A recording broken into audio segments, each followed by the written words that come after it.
Well, what a way to start the show. The Game of Two Halves, powered by the Geelong Regions Soccer Show.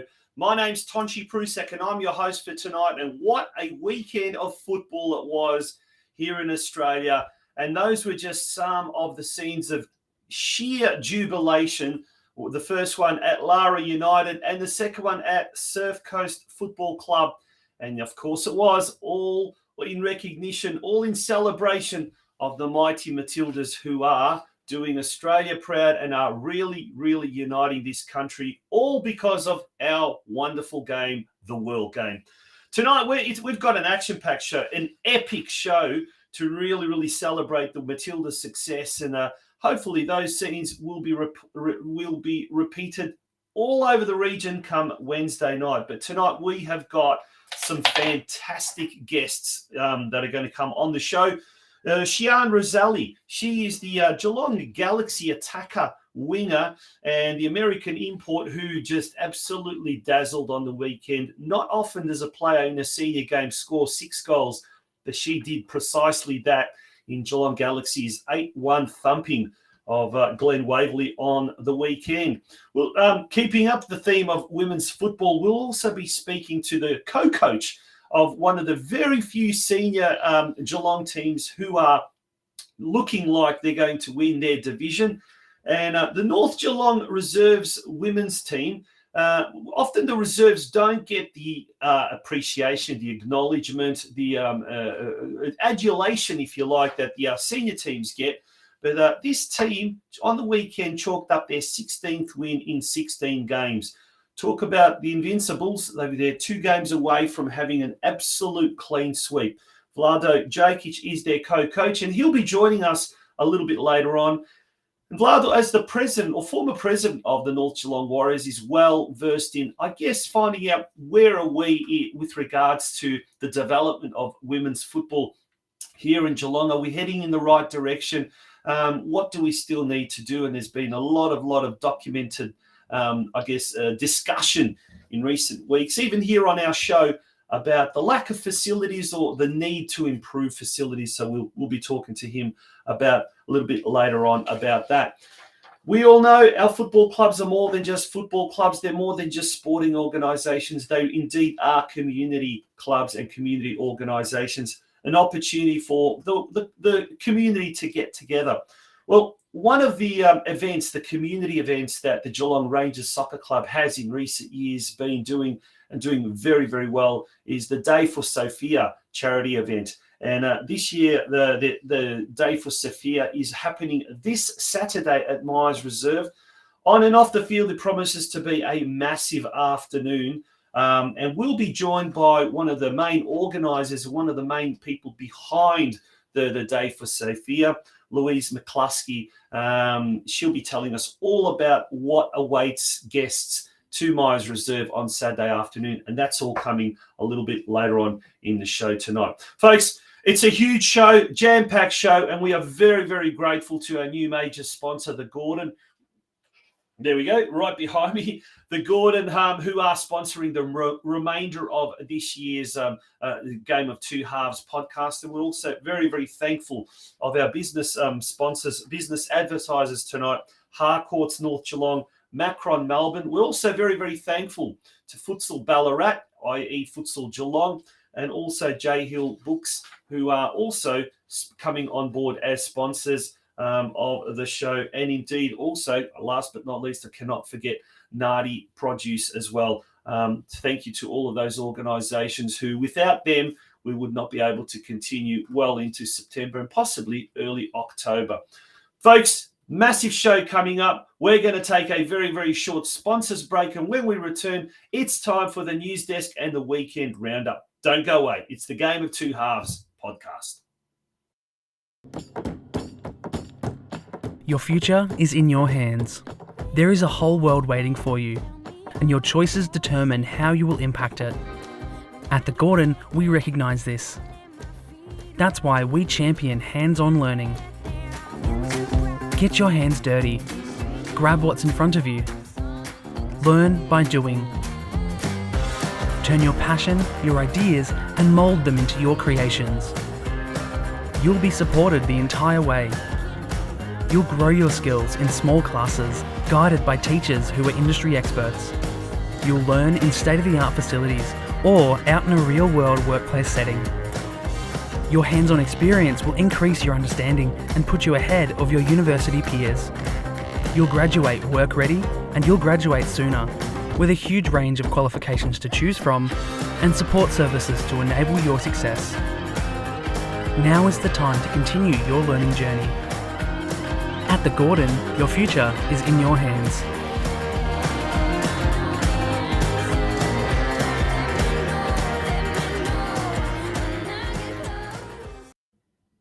Welcome back to the Game of Two Halves podcast, and let's straight away turn our attention to the weekend roundup. On the field, unfortunately, there's not a lot of good things happening with some of the Geelong clubs, but there are a few teams here and there that are providing us hope.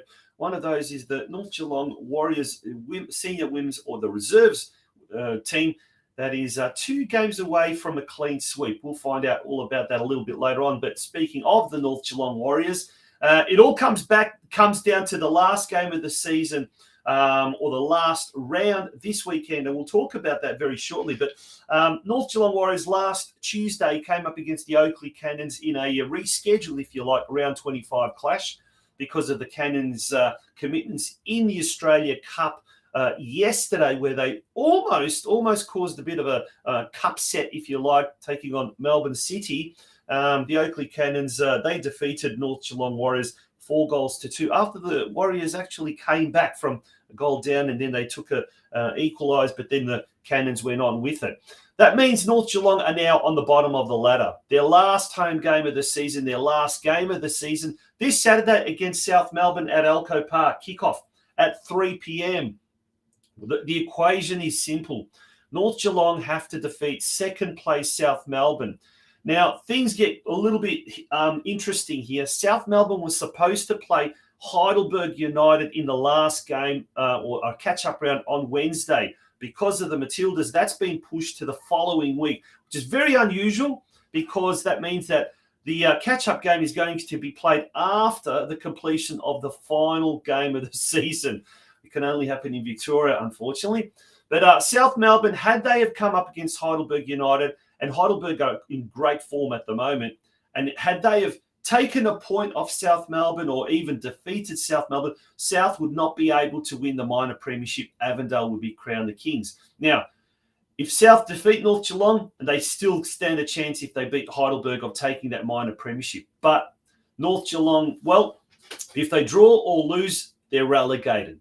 Unfortunately, we've already got one team in NPL, and that is Geelong, that has been relegated on the weekend. They lost to Goulburn Valley Suns 1-0.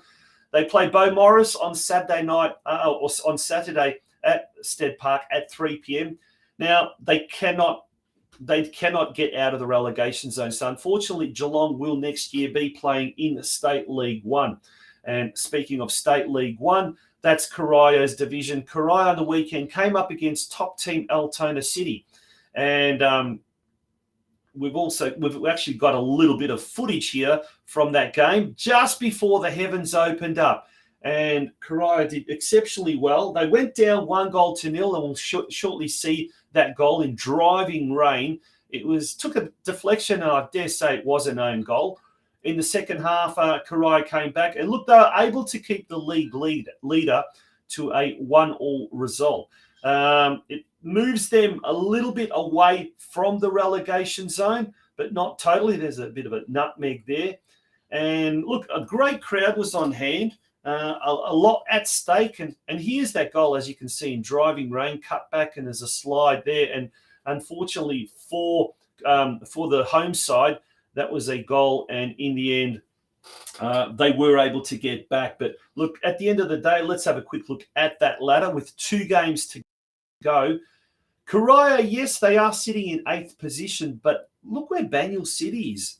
They're in the relegation zone, and they're 1 point behind Coroya. Now, Coroya have got a very good goal difference, so that's a positive for them. But at the moment, it's going to be a tough one. Now, next week, this is the big game, the crunch game. Coroya travel to the Keilor Park Recreation Reserve, where they take on bottom side Keilor Park.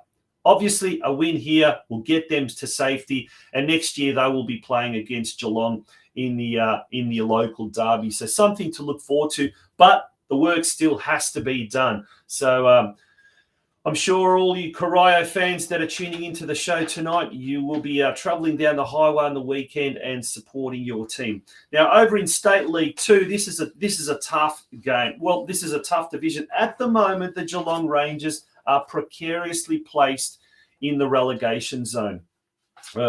And the reason being is because the teams that are now above it, Altona North and Hoppers Crossing, they both recorded wins on the weekend. Now, Rangers, they could only manage a 0-2 loss against Altona East. But this Saturday, and the game has been moved to 3 p.m. as a result of the Women's World Cup, they take on Hoppers Crossing, the old rival. We'll talk to Louise McCLOSKEY a little bit later on about this, but this adds even more spice to the Beautiful Sophia event this Saturday afternoon at Myers Reserve. The equation there is quite simple. Rangers need a win. They don't need a draw. They certainly do not need a loss. They need a win, because if they can manage a win, they'll definitely jump out of the relegation zone, and they may jump as high as 9th position. So it's an important fixture, this, in more ways than one, for the Dark Blues up at Myers Reserve on the weekend. Now, if we turn our attention to State 4, this is the only division where we've got a Geelong senior team that is fighting for promotion. On the weekend, Surf Coast did exceptionally well and did really, really well. I think it was a 5-0 scoreline. John Pikett scored a hat-trick and has taken his tally to a staggering, I think it's 31 goals or something like that this season. That's quite amazing. And Bell Park took on Moonee Valley Knights. They're unable to do Surf Coast a favour. They went down 4-0. And I think we had also in the remaining game, Barwon 2 defeated Keilor Wolves 1. Both goals were scored by Milton Bailey, who has scored now 5 goals against the hapless Wolves. Milton Bailey, I think he's now second on the goal scoring charts with 23 odd goals, which is an incredible achievement for the youngster, and the newly promoted Barwon have done quite well this year. But let's have a look at some of the post-match celebrations that took place in the Surf Coast change rooms immediately.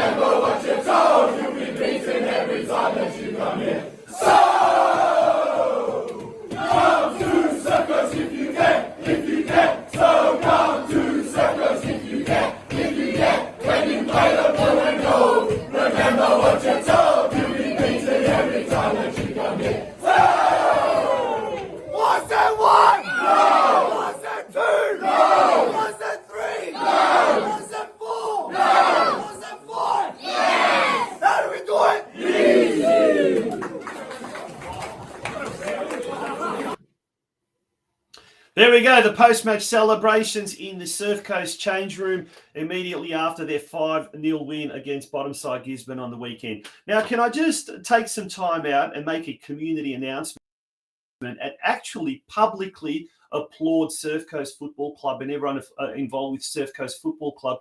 What we saw there were a lot of kids after the game. What we saw there was a fantastic atmosphere. Not one swear word was to be heard, whether it was in the song itself or whether it was in the post-match. Was it one? Was it two? How do we do it? Easy. All of that kind of stuff. And that's what we love to see. And that's what we need to see, especially where there are young kids around. Too many people have sent me footage of after the game, post-match celebrations in the dressing rooms. Great, well done. But I refuse to air any of those when there are swear words, particularly when there are little kids around. So well done to Surf Coast. Congratulations in more ways than one. Turning our attention now to men's State 5. Balmoral FC and West Point up the top, fighting for those promotion spots. And Melton Phoenix, they've got a game in hand over West Point, and they could quite easily jump in depending on how they go with their next result. But as far as our Geelong sides are concerned, on the weekend we had Larry United defeated Ballarat 4-3. Surfside Waves I recorded only their third win of the season after defeating ETA Buffalo 4-2. And Deakin Ducks came away from Wyndham FC with a 2-2 draw. Well done to those teams. Deakin Ducks in the penultimate round next week. Deakin Ducks taking on Ballarat at Deakin Uni. And then Surfside Waves hosting Larry United at Shell Road Reserve. One of the last Geelong derbies that we're going to see this year. If we turn our attention now to the women's, the Geelong Galaxy, well, what a win on the weekend. 8-1 over Glen Waverley. 6 of those goals were scored by our guest tonight, SHIANNE Rosselli. We'll be talking to her very, very shortly. We'll talk a little bit more about the Geelong Galaxy. And in Women's State League 1 over the weekend, North Geelong defeated Geelong Rangers in the local derby, 3-0 up there at Myers Reserve. Bundoora United, unfortunately, when I say unfortunately, they came up against our Lara United and absolutely demolished Lara United, 8-1. After Lara took an early lead through Izzy Wilkinson, the prolific goal scorer that she is, but just Lara wasn't able to go on with it. Nonetheless, if we have a look at the ladder there, North Geelong in 3rd spot, Lara United in 5th, and the Geelong Rangers in 9th. At the moment, it is the bottom side that only gets relegated. So Rangers, look, they could potentially get, find themselves in that relegation zone. But if they do win their next game, which coincidentally is against Brunswick Zebras, then they will be able to steer clear of the relegation zone and they will be safe and they will see State League 1 football next season. Well, we're going to take a little bit of a break there and look, when we return, it's time for our very, very first guest. And as we mentioned, she scored 6 goals on the weekend. No mean feat. It doesn't matter what competition you're playing, but when you're playing at the highest ranked female football team in Geelong Galaxy, and they play in the 2nd tier competition here, the Victorian Premier League Women's, it is an amazing achievement. We'll be speaking to SHIANNE Rosselli straight after this break, folks. Don't go away. You are tuning in to the Game of Two Halves podcast, powered by the Geelong Region Soccer Show and proudly brought to you by The Gordon. Hi, I'm Joe Gergich. And I'm Helena Fantella. And welcome to our family here at Harcourts.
Welcome back to the Game of Two Halves. A big cheerio to some of the folks in the chat. Santino Mamoni, it was great to catch up with you at Karaya. I did spend a little bit of time at Karaya, but Vesko Bigovic, I'm sorry I couldn't hang around. Family circumstances forced me to leave that little bit early, but unfortunately I didn't get the Karaya goal, but I did manage to get the Altona City goal nonetheless, and before the rains just absolutely opened up. But that was on Saturday. Let's talk about what happened yesterday at Hume Reserve. And this is an absolute pleasure to welcome to the Game of Two Halves podcast tonight's special guest, SHIANNE ROSSELLI, the American import from Galaxy United, Geelong Galaxy United, and also the scorer of 6 goals against Glen Waverley. SHIANNE, welcome to the Game of Two Halves podcast. Thank you. How are you doing? I'm very well, but definitely not nowhere near as well as you. 6 goals. Congratulations, first of all. And how did you see the game? Like it just went, you just kept scoring and scoring and scoring goals. It was a great game for the team. We went into it obviously wanting that win, but a big priority was goal differential for us. So as many goals as we could get, that was kind of what our goal was that game. So that was a big influence on that, was our forwards just kept going to goal. Yeah. Well, we've got some footage there of the goals. And were you surprised at like you had some very, very good service coming to you from the midfield and coming particularly from the flankers as well? Were you surprised with the ease that the ball was coming to you? And look at that nice little back heel there. It seemed to have all the time in the world and well placed and just kept you calm. But how did you find? I don't know, the opposition, were they just very, very blasé? I mean, they are near the foot of the ladder. Or was it just the girls were really, really pumped to just do very well yesterday? I think it was a combination of both. Obviously, we came out strong as a team. A lot of the assists for my goals were from all different players. So there were some great passes from Aya, Bella, Lily, and Maddie. So they all had a huge involvement in that. I just kind of happened to be in the right place at the right time for a lot of them and was able to finish. But it was a huge team effort to be able to get to that point. We were finding feet, doing the things that we were supposed to do. So it was a good team effort to be able to get all those goals. Yeah, absolutely. And you seem to be striking up a very good partnership there with Ayaseno, the Japanese import. She's got, 29 goals. You've got 21 goals. Between the two of you, you've scored 50 goals. That's incredible for any combination, but it's becoming such a potent strike force. What's it like playing with Aya up front? It's been great this season. We're able to play off each other really well. We have a similar style of soccer, so that's definitely helped with each other. But it does a great job of making those runs down line and getting the ball across. That's how a lot of my goals have been scored this year, was she's able to take people on down the line, get to the end line and cross it back. Also, because she scores so many goals, a lot of defenders tend to go to her, leaving me open, or vice versa. People will come to mark me, leaving her open. So it's been really nice having both of us up there, able to kind of dominate in scoring. So. Now that brings me to the next question, I guess. And you mentioned that the attention that A is getting, that deflects it off you and vice versa. As the season has progressed and as opposition teams and coaches have discovered, what they're coming up against, have you noticed there's been a lot more closer, I was going to say person marking? Has there become a lot more of that close contact where the defenders really are trying to stifle your open play? I noticed it a lot for Aya in the beginning of season. She just was on fire with scoring goals, and you could tell as games went on that other teams are recognizing that, and they were starting to man mark her a lot more. So that then gave me more space. At this point, I mean, we're both doing well up there, so you can man mark one of us, but then the other one's going to be open. But there's definitely been more pressure on each of us, I think. But that's when our midfield comes into hand, or our outside defenders, outside mids. They've done a great job too of finding that space when defenders tend to close in on me and Aya. So. Yeah, let's talk about the league first of all. So if we bring up the competition ladder there, Brunswick Juventus, they've been promoted through to through to the NPL competition, NPLW competition. They've got a bit of a Geelong connection there. Laura Sporanovic, well known to the Geelong footballing community. She's a member of that team, and Essendon Royals as well. They've been the two real standout teams. Take those two teams away. Obviously, they seem to have really been head and shoulders above the rest. You then, as position number 3. What's been the overall standard of the league for you personally? Because you were playing in the Icelandic second division prior to coming here. So how did you find the standard of the league to your liking? I think the biggest difference really has been the style of soccer, especially compared to the United States. It was definitely more tactical, I'd say, and here it's been there's a lot of emphasis on the physical side of the game. So that's something that I definitely had to adjust to in coming here. So that's probably where I've noticed the biggest difference between Iceland, the United States, and here is just the style of soccer and what the focus is at practice and things like that. But yeah, the physical side has been a huge difference. It's extremely physical here compared to other countries that I've been in. What about the technical side of things? Are the players here, have they got as much skill or not as much skill as, say, in the United States where you're quite familiar with? In the United States, there's a huge emphasis on the technical side. We also have the option to train a lot more. We train 6 days in season, 5 days out of season. So that does make a huge difference just because we're playing together so often. We have a lot more time to work on different aspects of the game. We also spend all day together. I mean, we're up in the morning for lifts. We have meetings in the afternoons, practice, games on the weekends. So we just have that opportunity to really grow together as a team and also focus on those other parts of the game. Whereas it is a little bit different here. We aren't training quite as much or we don't have those opportunities to train quite as long or as often. So that does definitely make a difference for the technical side.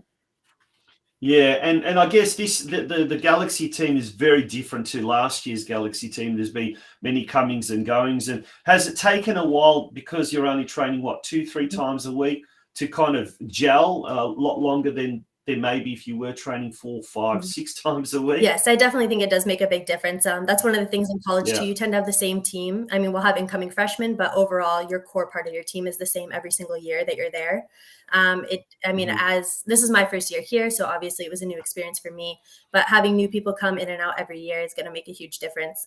It's going to take time to build back together as a team, to learn how each other play. So that definitely makes an impact as well, the amount of training that we're able to do.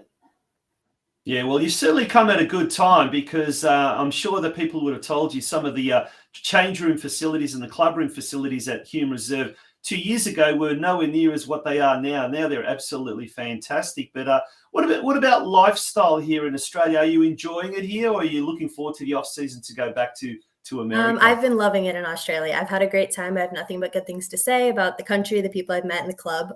Galaxy has been amazing. All the coaches, teammates, everything. Like I said, nothing but good things to say. The last 7 months have gone by so fast. I can't believe season's almost over. It's insane. But I am excited to get home and see my family and my friends and things like that too. But yeah, nothing but good things to say. And where is home? Where is home in America? California.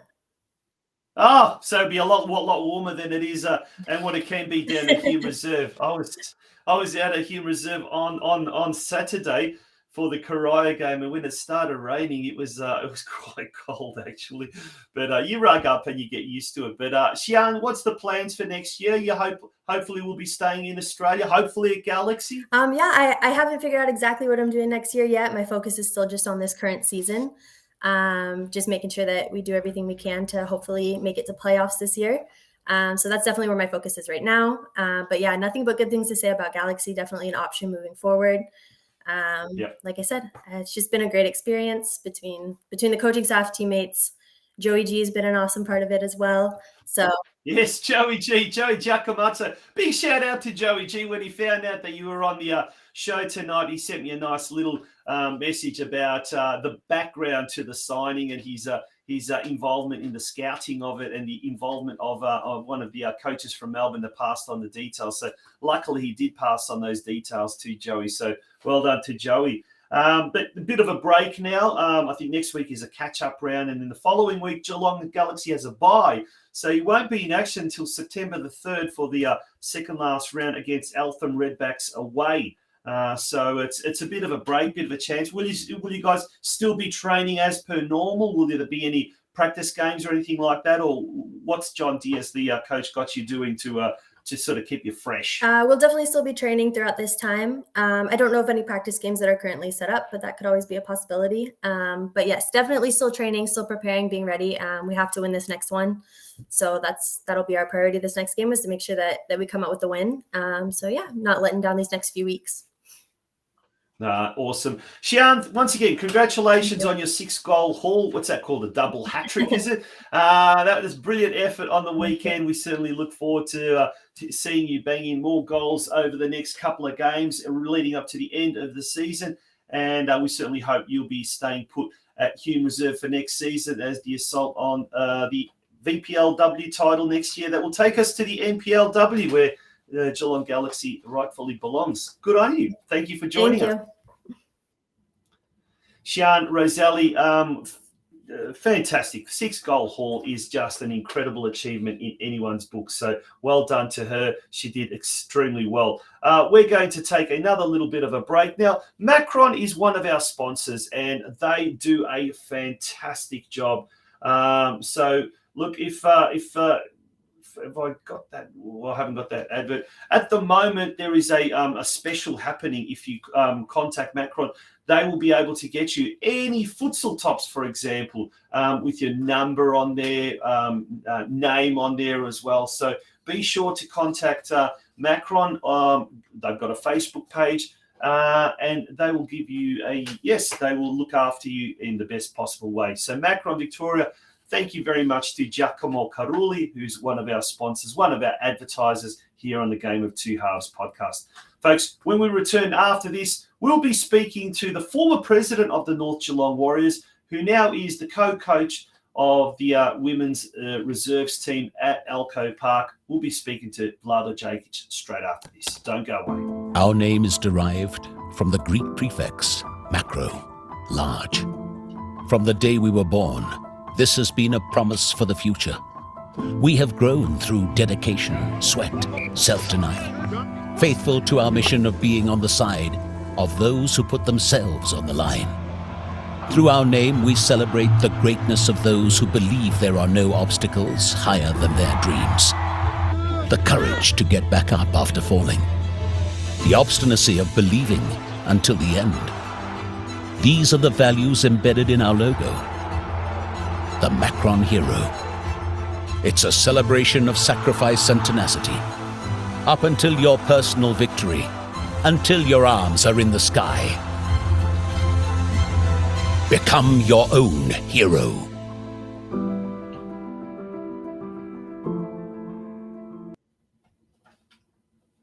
Welcome back to the Game of Two Halves podcast. Before we go to our next guest, let's have a quick look at the local league competitions held over the weekend. First of all, let's turn our attention to the Geelong men's division. On the weekend, Bowen White defeated Geelong Rangers 2-0. That was on Friday night. Then on Sunday, Surf Coast went down to Armstrong United 2-0. Bowen Heads went down to Bowen Blue 7-0. And then in a thriller at Estuary Reserve, FC Leopold 3 came up against Breakwater Eagles 3. Now, one of the big things that happened at this game, young fella called Patrick Allen made his debut for FC Leopold. He also ended up scoring the third goal. So there's a post that was put up on the FC Leopold Facebook page earlier today. He was subbed on, and at the 78th minute, he positioned himself at the back post, and with a calm and collected nod, he directed it into the back of the net. There we've got footage of him striking the ball and the ball going in. That makes him the youngest senior goal scorer at just 14 years of age, 9 months and 12 days.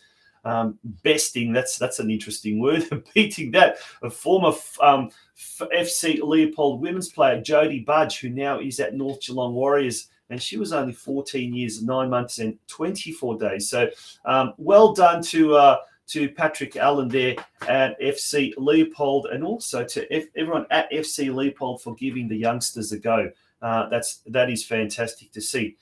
Speaking of giving youngsters a go, our next guest is heavily involved in that area of football development. The North Geelong Women's Reserves team this year has handed no less than a half a dozen of the club's under 16 players a chance to play at senior level. And also, at the flip side, around about 6 or 7 players have also, at one stage or another, moved on to the senior team. And to tell us all about what is happening there at the North Geelong Women's Reserves team, who are now 16 wins from 16 games, former North Geelong president and a very good friend of mine, VLADO Dzajkic. VLADO, welcome to the Game of Two Halves podcast. How are you? Thanks, Tonch.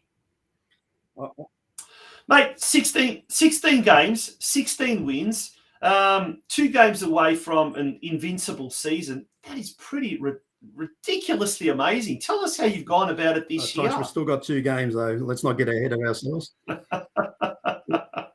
putting a lid on things. Look, look, what do you say? The girls have been great. Look, it hasn't been an easy season. Frank and I, Frank, who's my co-coach, Frank Simovic, that is, we've had it a bit hard because as the girls play well and that sort of thing, we basically promote them up with Ando and Ahmed into the seniors, which has been occurring quite a bit this year. We've basically, if you want to, I wouldn't say lost.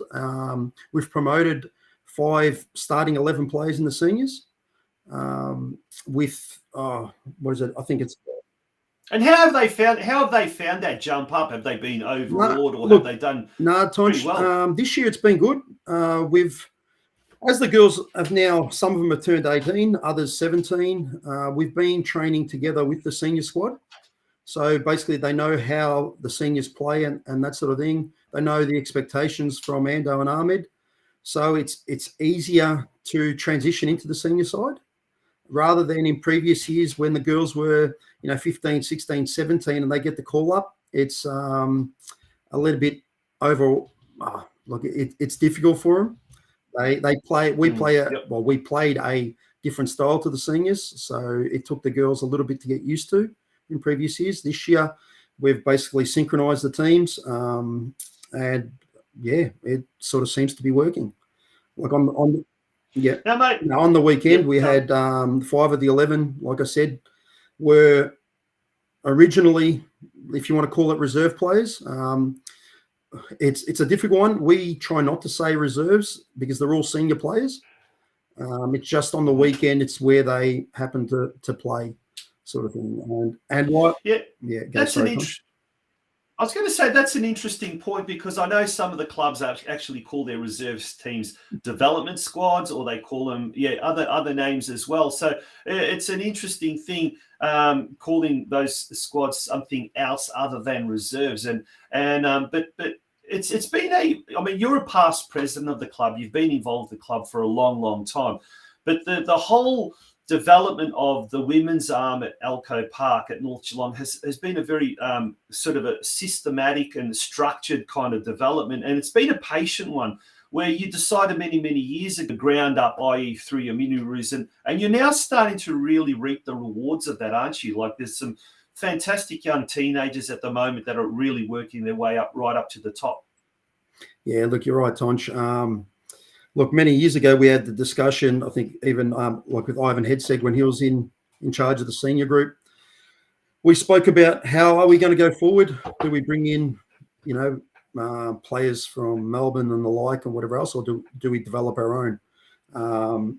We chose like a little bit of a mixture, but more about developing our own.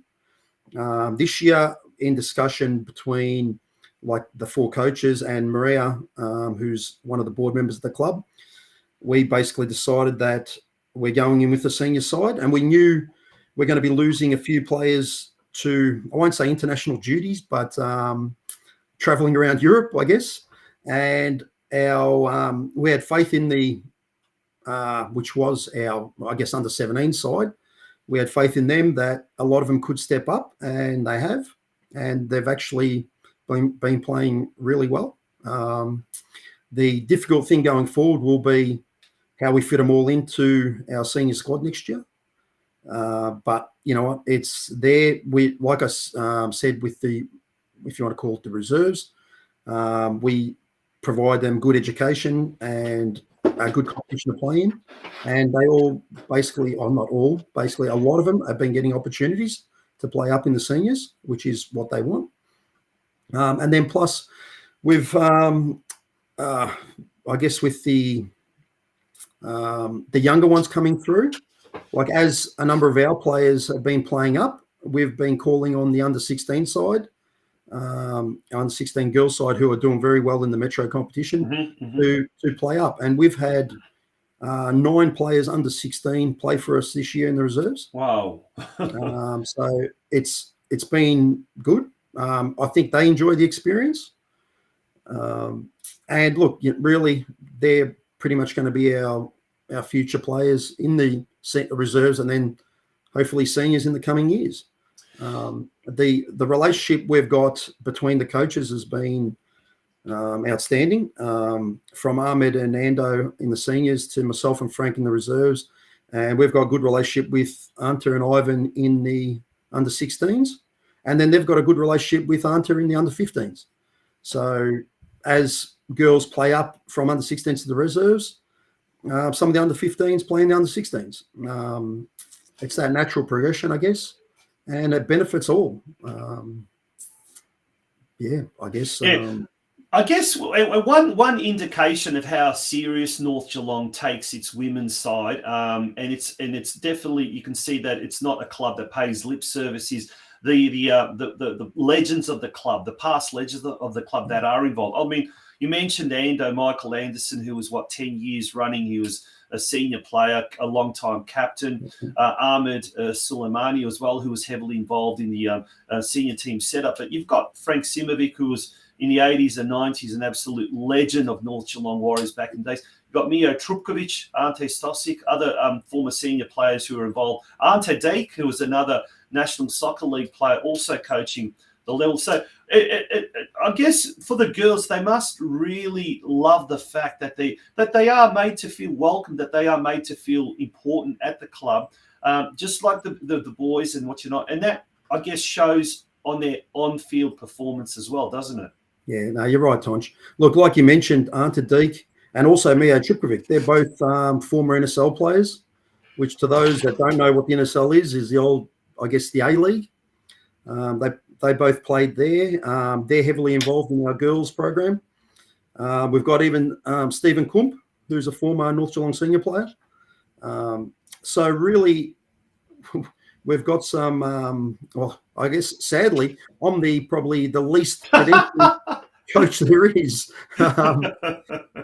You're a former president. That's a different story. I had to buy my way in. No, look, we've got some really good coaches, and we work in together with each other, which is important because no one actually owns a team sort of thing. It's a club team, and the girls play where they're required to play.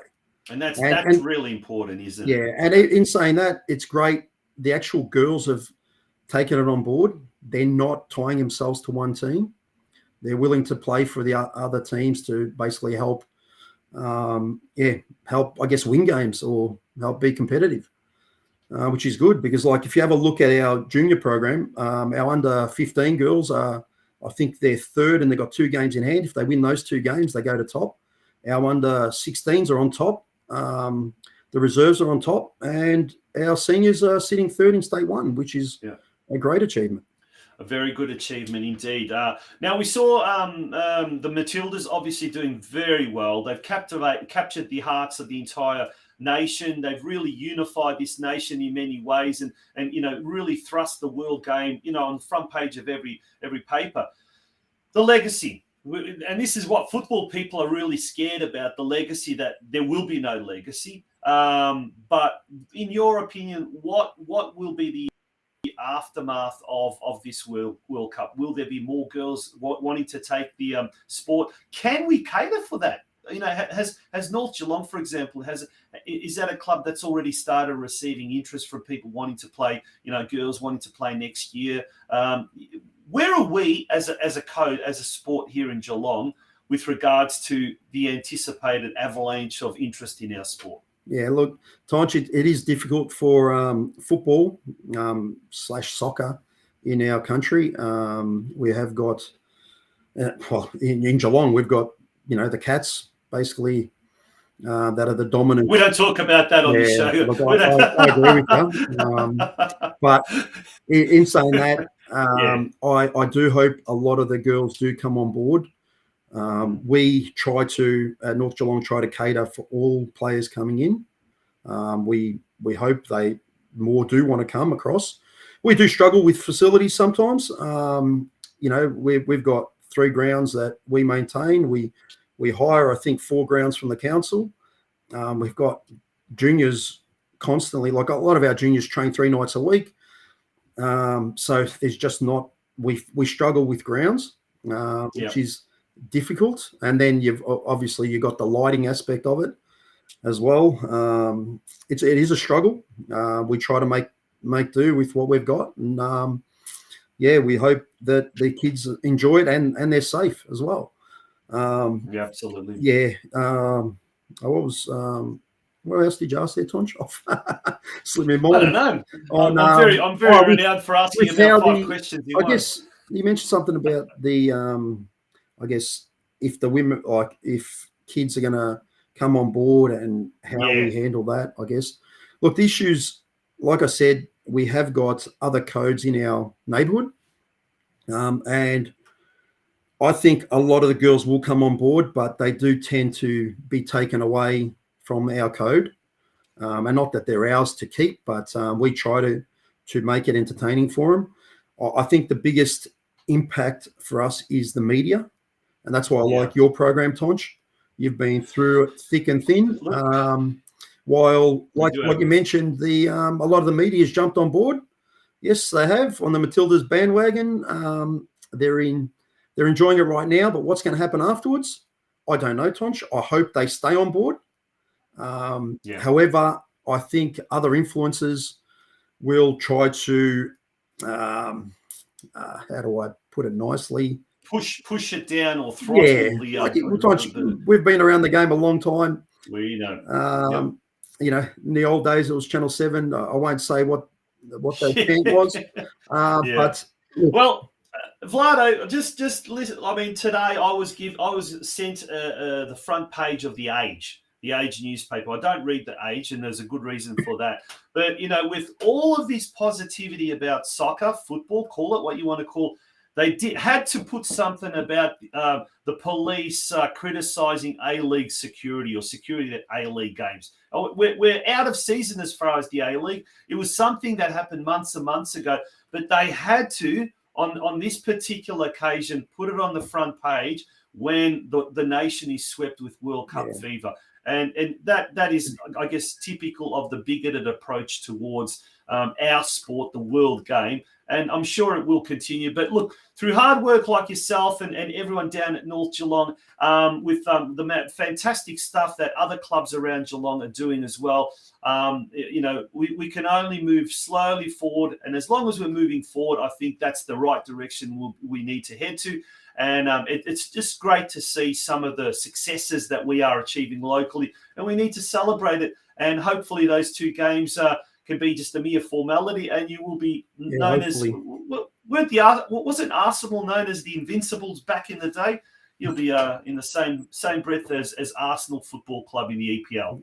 Tonch, I'm a United fan, so we won't be going there with Arsenal. Don't put me down like that. No, apologies to all Arsenal fans. We know quite a fair few of them. I do. Vlado, thank you so much for joining us on the program. Always a pleasure chatting to you, mate. We could chat for hours and hours, and I'm sure we're going to have to do it off air. But in the meantime, thank you for joining us on the Game of Two Halves podcast. Much appreciated, Tonch. Thanks, mate. Good on you. VLADO DZAJKIC, always a colourful character. We're very, very well known here in the Geelong football community, and they are doing some wonderful things down there with the North Geelong women's program, that's for sure. And as we mentioned, another club that is doing very, very well, and in fact, their women's side of things has also done exceptionally well, jumping up 2 divisions to State League One alongside North Geelong, is Geelong Rangers. And off the field, it's a very, very active community club. And on the weekend, they are organising a Beautiful Sophia charity event, something that has become now an annual event. And what exactly is it for those of you that don't know? Well, we'll find out after this break when we catch up with one of the main organisers, LOUISE McCLOSKEY from the Geelong Rangers. Don't go away, folks. We'll be back right after this very, very short break.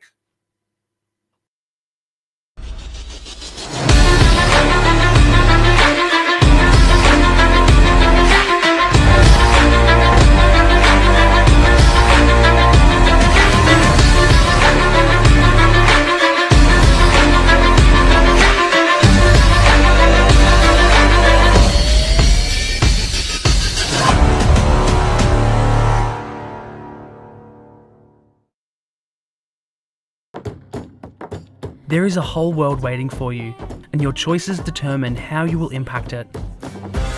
At the Gordon, we recognise this. That's why we champion hands-on learning. Get your hands dirty and learn by doing in state-of-the-art facilities, guided by teachers who are industry experts. You'll graduate work ready, and you'll graduate sooner. Now is the time to continue your learning journey. At the Gordon, your future is in your hands. Welcome back to the Game of Two Halves. We are in the final straight. It won't be too much longer now before we finish tonight's program. And boy, what a big program it has been. But before we get to our next guest, if you may have come down in the last show and you don't know what all the fuss is about, well, it's all about the Women's World Cup. And the next game is this Wednesday, and what a game it is going to be. Australia taking on England. The game kicks off at 8 p.m. this Wednesday. Stadium Australia. Expect another massive crowd, maybe a record-breaking crowd, and it continues to be the case each time. But on the weekend coming, it's a feast of football happening over the next week or so. But up at Geelong Rangers, they are organising the Sophia Day. It's from 4 p.m. till 7 p.m. Piano bar will be entertaining from 5 p.m. There's cocktails, wine grabs, spot prizes and raffles. And to tell us all about what is the day for the Sophia Day, it's an absolute pleasure to welcome to the Game of Two Halves podcast, LOUISE McCLOSKEY. How are you, LOUISE? Good. How are you? Very, very well. And yes, it must be very, very cold where you are because you've got a beanie, and it is a lovely beanie. It's a bit, we've got the mirror on the camera, so it's inverted, but it does say Sophia. Yeah. So tell us a bit about, it's been going now for a few years, Lou. Tell us a bit about the background to the Day for Sophia. Okay, so this is actually our third Sophia Day. This year we had a couple of years break, obviously with the COVID interruption, but yeah, this is our third day that we're raising money and remembering Sophia. We're raising money for Challenge and Koala, and both of those charities were instrumental in helping not only Sophia but her family through the Sophia's cancer journey. They're in the trenches with the families, with the children, just offering support in any way they can, really. And I know they brought a lot of joy and happiness to Sophia and her family through her journey. So the day is to support both of those charities, but also just to keep saying Sophia's name and keeping her with us. Yeah. Really. So those of you that don't know who Sophia was a former junior of the club. Her family was involved in the club. Her brother played for many, many years as well. And tell us a little bit about their involvement and who they were and what happened to Sophia, sadly.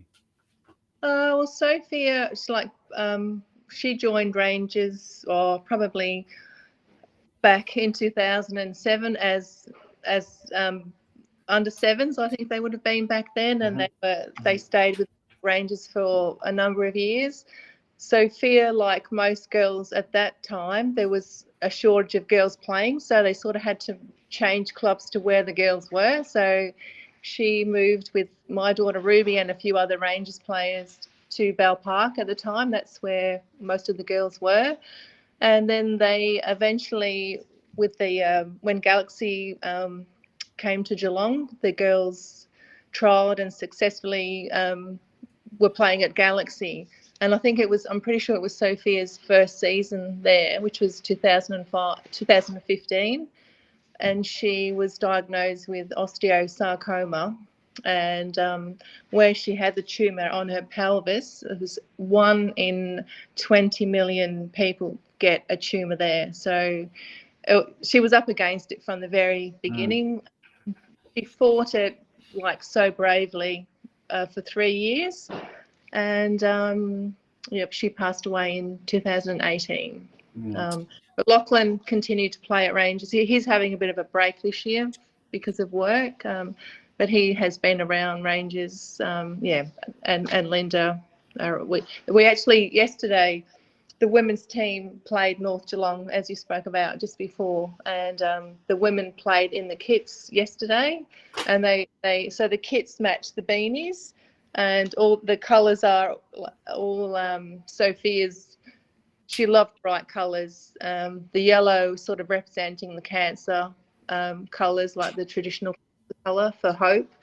But the kits looked incredible yesterday, so it was awesome to see the women out there. We've got it there. We've got there on the screen the concepts, and they are absolutely fantastic. I mean, they've designed it incredibly well. They're very unique and definitely not a football kit, but they are, exactly what they embody. They embody the colours of the day, the colours of Sophia, and it's a wonderful way to remember her. Are those kits being auctioned off? Is that something like that? Yesterday, the women's teams had the opportunity to buy their tops after the game, and on Saturday, both the development squad and the senior teams will auction their tops off after the game as well. So, and all that money will go. Louise, tell us what's happening on the weekend. I know the seniors were originally meant to be playing at 5:30, but there's talk that the game may be shifted forward to 3 o'clock. Yes. That would provide a little bit more time for the piano bar personnel to entertain everyone, would it not? Well, we're sort of hoping that the Matildas go straight through and not have to be watching them on Saturday. Correct. But yeah, so we've got we pretty much stayed true to the format we've had the last couple of years. So it's a $30 entry into a sort of afternoon tea. You get a drink, you get into a door prize. We've got food supplied by Steam Pocket, and we've got raffles. We've got wine grabs. There's lots of fun. And then the piano bar are kicking off at about 5 o'clock. So it'll be a lot of fun. And hopefully we'll have Hoppers Crossing in the past have been tremendous support of Sophia's Day. They've been super generous, just being involved with the day. That they've just loved, coming along on the journey with us, really. So we're really appreciative of their support. I know a lot at stake on Saturday on the pitch, but this is bigger than what's happening on the pitch, and they've been super generous in the past, and that's why we sort of continued that link.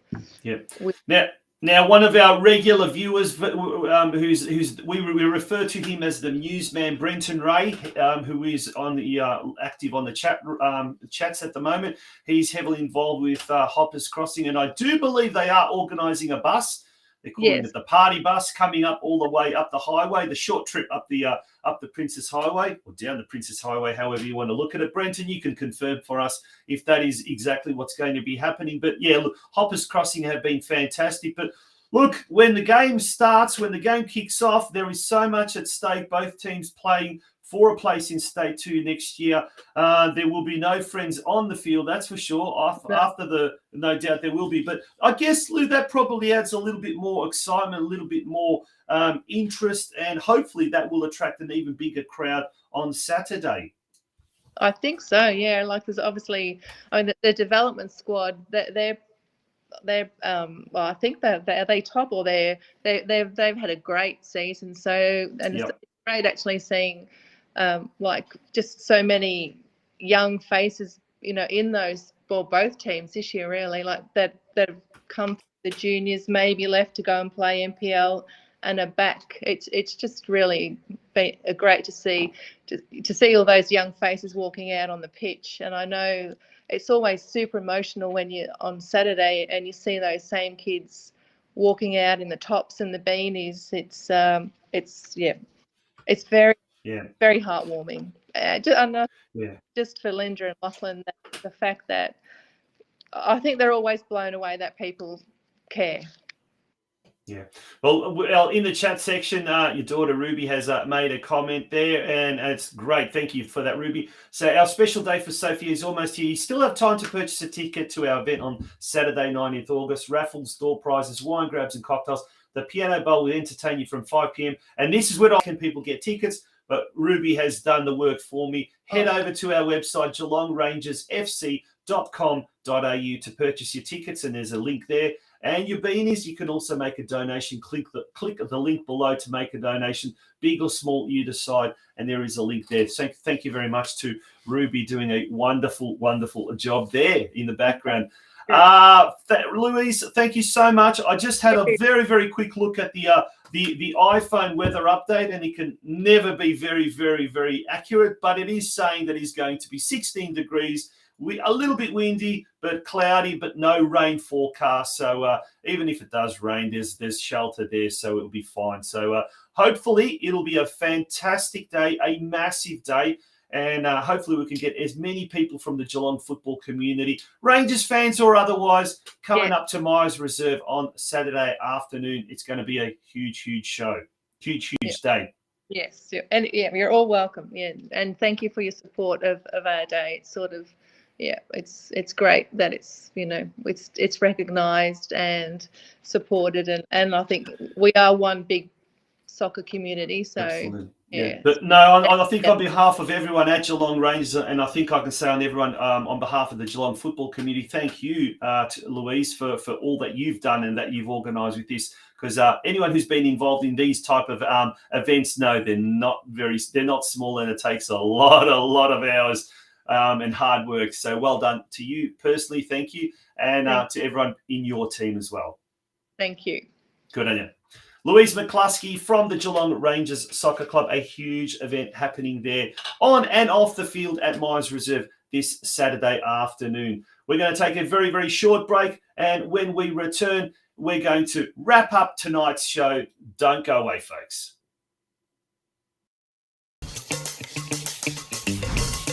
Hi, I'm Joe Gergic. And I'm Helena Fantella. And welcome to our family here at Harcourts.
That's right, Lego Australia. Get your mates together and get ready for the season. Free number on any jersey or kit purchase and save up to 15% when you bundle. Add names and club logos right there on the product page, available in a wide selection of colours and sizes. Get in touch with Legaya Australia. There it is. They've got a Facebook page, and also just Google it and you'll find their details there. Welcome back to the Game of Two Halves podcast. Thank you to the Gordon, our major sponsor. Before we do go tonight, we haven't forgotten, we just haven't had a chance to look at the local Geelong Region Women's Division 1 competition. And after 6 rounds, it's certainly starting to take shape, the competition standings. Deakin Ducks Black, they are invincible. 6 wins from 6 games, sitting very pretty on top, followed by Barwon, Surf Coast and Bell Park, making up the top 4. Then we've got Surfside Waves, Armstrong United, Drysdale, and Lara United thereafter. And then if we look at the the matchups for round 7, all on Saturday.